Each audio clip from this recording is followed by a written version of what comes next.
بسم اللہ الرحمن الرحیم. شروع اللہ کا نام لے کر جو بڑا مہربان نہایت رحم والا ہے. الف لام را، یہ ایک پر نور کتاب ہے. اس کو ہم نے تم پر اس لیے نازل کیا ہے کہ تم لوگوں کو اندھیروں سے نکال کر روشنی کی طرف لے جاؤ، یعنی ان کے پروردگار کے حکم سے عزت والے خوبیوں والے مالک کے راستے کی طرف، یعنی اس اللہ کے راستے کی طرف کہ جو کچھ آسمانوں اور زمین میں ہے سب اسی کا ہے.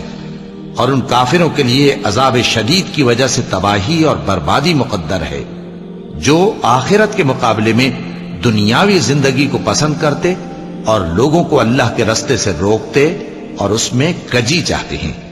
یہ لوگ بڑے دور کی گمراہی میں ہیں، اور ہم نے کوئی پیغمبر نہیں بھیجا مگر وہ اپنی قوم کی زبان بولتا تھا تاکہ انہیں احکام الہی کھول کھول کر بتا دے.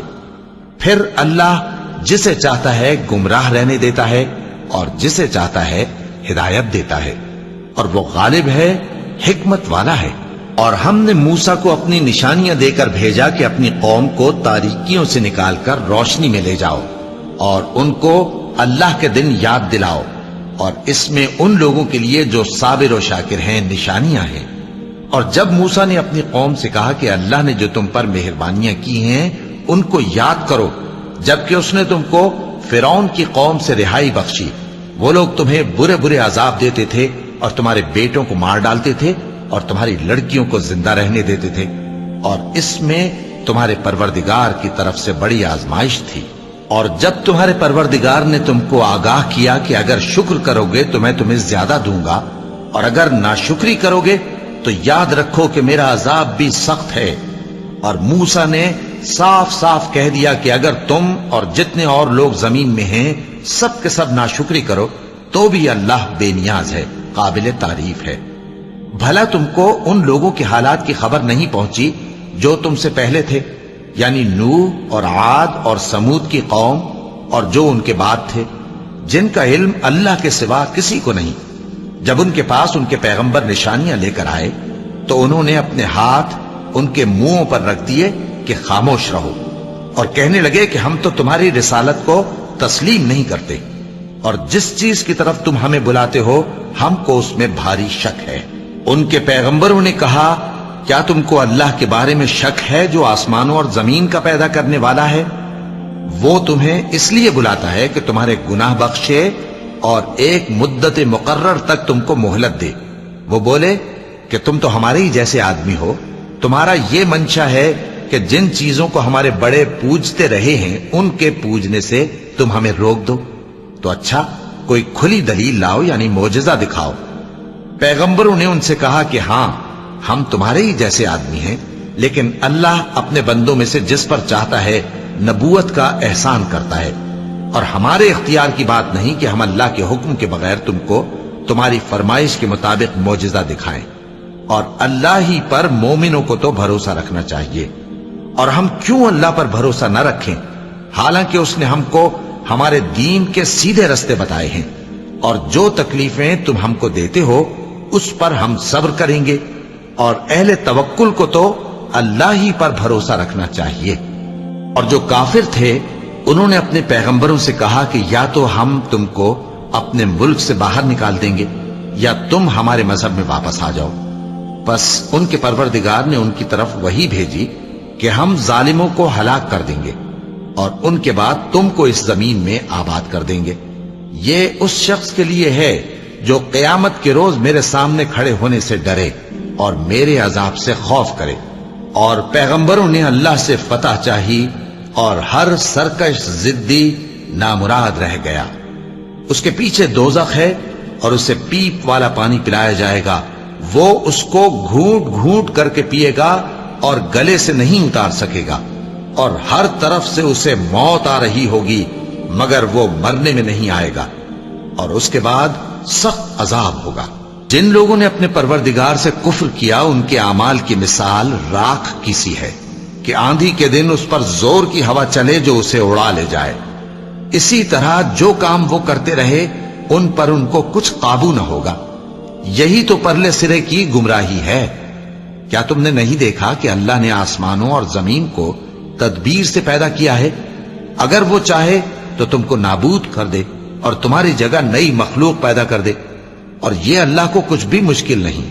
اور قیامت کے دن سب لوگ اللہ کے سامنے کھڑے ہوں گے تو غریب پیروکار بڑے بن بیٹھنے والوں سے کہیں گے کہ ہم تو تمہارے پیرو تھے، کیا تم اللہ کا کچھ عذاب ہم پر سے دفع کر سکتے ہو؟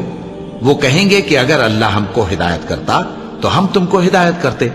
اب ہم گھبراہٹ ظاہر کریں یا صبر کریں، ہمارے حق میں برابر ہے، کوئی جگہ رہائی کی ہمارے لیے نہیں ہے۔ اور جب حساب کتاب کا کام فیصل ہو چکے گا تو شیطان کہے گا جو وعدہ اللہ نے تم سے کیا تھا وہ تو سچا تھا، اور جو وعدہ میں نے تم سے کیا تھا وہ جھوٹا تھا، اور میرا تم پر کسی طرح کا زور نہیں تھا۔ ہاں، میں نے تم کو گمراہی اور باطل کی طرف بلایا تو تم نے جلدی سے اور بے دلیل میرا کہنا مان لیا۔ تو آج مجھے ملامت نہ کرو، اپنے آپ ہی کو ملامت کرو۔ نہ میں تمہاری فریاد رسی کر سکتا ہوں اور نہ تم میری فریاد رسی کر سکتے ہو۔ میں اس بات سے انکار کرتا ہوں کہ تم پہلے مجھے شریک بناتے تھے۔ بے شک جو ظالم ہیں ان کے لیے درد دینے والا عذاب ہے۔ اور جو ایمان لائے اور عمل نیک کرتے رہے وہ بہشتوں میں داخل کیے جائیں گے جن کے نیچے نہریں بہہ رہی ہیں۔ اپنے پروردگار کے حکم سے وہ ہمیشہ ان میں رہیں گے، وہاں وہ ہر ملاقات پر ایک دوسرے کو سلام کہیں گے۔ کیا تم نے نہیں دیکھا کہ اللہ نے کلمہ طیبہ کی کیسی مثال بیان فرمائی ہے؟ وہ ایسی ہے جیسے پاکیزہ درخت جس کی جڑ مضبوط ہو اور شاخیں آسمان میں پھیلی ہوں، وہ اپنے پروردگار کے حکم سے ہر موقع پر پھل لاتا ہو۔ اور اللہ لوگوں کے لیے مثالیں بیان فرماتا ہے تاکہ وہ نصیحت حاصل کریں۔ اور ناپاک بات یعنی غلط عقیدے کی مثال ناپاک درخت کی سی ہے کہ وہ زمین کے اوپر ہی سے اکھیڑ کر پھینک دیا جائے، اس کو ذرا بھی قرار و ثبات نہیں۔ اللہ مومنوں کے دلوں کو صحیح اور پکی بات سے دنیا کی زندگی میں بھی مضبوط رکھتا ہے اور آخرت میں بھی رکھے گا۔ اور اللہ بے انصافوں کو گمراہ کر دیتا ہے، اور اللہ جو چاہتا ہے کرتا ہے۔ کیا تم نے ان لوگوں کو نہیں دیکھا جنہوں نے اللہ کے احسان کو ناشکری سے بدل دیا اور اپنی قوم کو تباہی کے گھر میں لا اتارا، یعنی دوزخ میں کہ سب ناشکرے اس میں داخل ہوں گے، اور وہ برا ٹھکانہ ہے۔ اور ان لوگوں نے اللہ کے شریک مقرر کیے کہ لوگوں کو اس کے رستے سے گمراہ کریں۔ کہہ دو کہ چند روز فائدے اٹھا لو، آخر کار تم کو دوزخ کی طرف لوٹ کر جانا ہے۔ اے پیغمبر، میرے مومن بندوں سے کہہ دو کہ نماز پڑھا کریں، اور اس دن کے آنے سے پیشتر جس میں نہ اعمال کا سودا ہوگا اور نہ دوستی کام آئے گی، ہمارے دیے ہوئے مال میں سے پوشیدہ اور علانیہ خرچ کرتے رہیں۔ اللہ ہی تو ہے جس نے آسمانوں اور زمین کو پیدا کیا اور آسمان سے مے برسایا، پھر اس سے تمہارے کھانے کے لیے پھل پیدا کیے اور کشتیوں اور جہازوں کو تمہارے زیر فرمان کیا تاکہ وہ سمندر میں اس کے حکم سے چلیں، اور نہروں کو بھی تمہارے زیر فرمان کیا، اور سورج اور چاند کو تمہارے لیے کام میں لگا دیا کہ دونوں دن رات ایک ڈگر پر چل رہے ہیں، اور رات اور دن کو بھی تمہاری خاطر کام میں لگا دیا، اور جو کچھ تم نے مانگا سب میں سے تم کو عنایت کیا۔ اور اگر اللہ کے احسان گننے لگو تو شمار نہ کر سکو، مگر لوگ نعمتوں کا شکر نہیں کرتے۔ کچھ شک نہیں کہ انسان بڑا بے انصاف ہے، ناشکرا ہے۔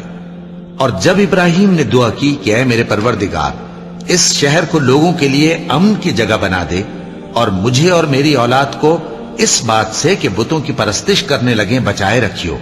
اے پروردگار، انہوں نے بہت سے لوگوں کو گمراہ کیا ہے، سو جس شخص نے میرا کہا مانا وہ میرا ہے، اور جس نے میری نافرمانی کی تو تو بخشنے والا ہے، مہربان ہے۔ اے پروردگار، میں نے اپنی اولاد ایک وادی میں جہاں کھیتی نہیں، تیرے عزت و ادب والے گھر کے پاس لا بسائی ہے۔ اے پروردگار، تاکہ یہ نماز پڑھیں، سو تو لوگوں کے دلوں کو ایسا کر دے کہ ان کی طرف جھکے رہیں، اور ان کو میووں سے روزی دیتے رہنا تاکہ تیرا شکر کریں۔ اے پروردگار، جو بات ہم چھپاتے اور جو ظاہر کرتے ہیں تو سب جانتا ہے، اور اللہ سے کوئی چیز مخفی نہیں، نہ زمین میں نہ آسمان میں۔ اللہ کا شکر ہے جس نے مجھ کو بڑی عمر میں اسماعیل اور اسحاق بخشے، بے شک میرا پروردگار دعا سننے والا ہے۔ اے پروردگار، مجھ کو ایسی توفیق عنایت کر کہ نماز پڑھتا رہوں اور میری اولاد کو بھی یہ توفیق بخش۔ اے پروردگار میری دعا قبول فرما۔ اے پروردگار حساب کتاب کے دن میری اور میرے ماں باپ کی اور مومنوں کی مغفرت کیجو۔ اور مومنوں یہ نہ سمجھنا کہ یہ ظالم جو کام کر رہے ہیں اللہ ان سے بے خبر ہے، وہ ان کو اس دن تک مہلت دے رہا ہے جبکہ دہشت کے سبب آنکھیں پھٹی کی پھٹی رہ جائیں گی اور لوگ سر اٹھائے ہوئے میدان قیامت کی طرف دوڑ رہے ہوں گے، ان کی نگاہیں خود اپنی طرف لوٹ نہ سکیں گی اور ان کے دل مارے خوف کے ہوا ہو رہے ہوں گے۔ اور لوگوں کو اس دن سے آگاہ کر دو جب ان پر عذاب آ جائے گا، تب ظالم لوگ کہیں گے کہ اے ہمارے پروردگار ہمیں تھوڑی سی مہلت عطا کر تاکہ ہم تیری دعوت توحید قبول کریں اور تیرے پیغمبروں کے پیچھے چلیں۔ تو جواب ملے گا کیا تم پہلے قسمیں نہیں کھایا کرتے تھے کہ تم کو اس حال سے جس میں تم ہو زوال نہیں ہوگا؟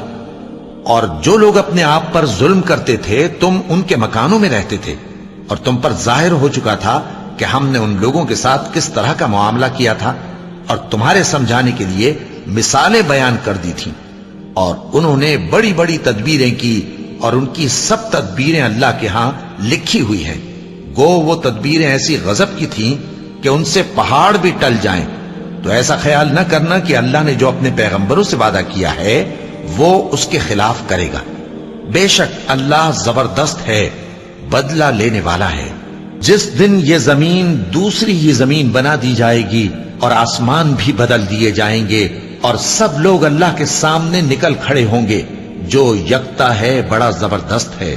اور اس دن تم گناہگاروں کو دیکھو گے کہ زنجیروں میں جکڑے ہوئے ہیں، ان کے کرتے تارکول کے ہوں گے اور ان کے چہروں کو آگ لپٹ رہی ہوگی، یہ اس لیے کہ اللہ ہر شخص کو اس کے اعمال کا بدلہ دے۔ بے شک اللہ جلد حساب لینے والا ہے۔ یہ قرآن لوگوں کے نام اللہ کا پیغام ہے تاکہ ان کو اس سے ڈرایا جائے اور تاکہ وہ جان لیں کہ وہی اکیلا معبود ہے اور تاکہ اہل عقل نصیحت حاصل کریں۔ صدق اللہ العظیم۔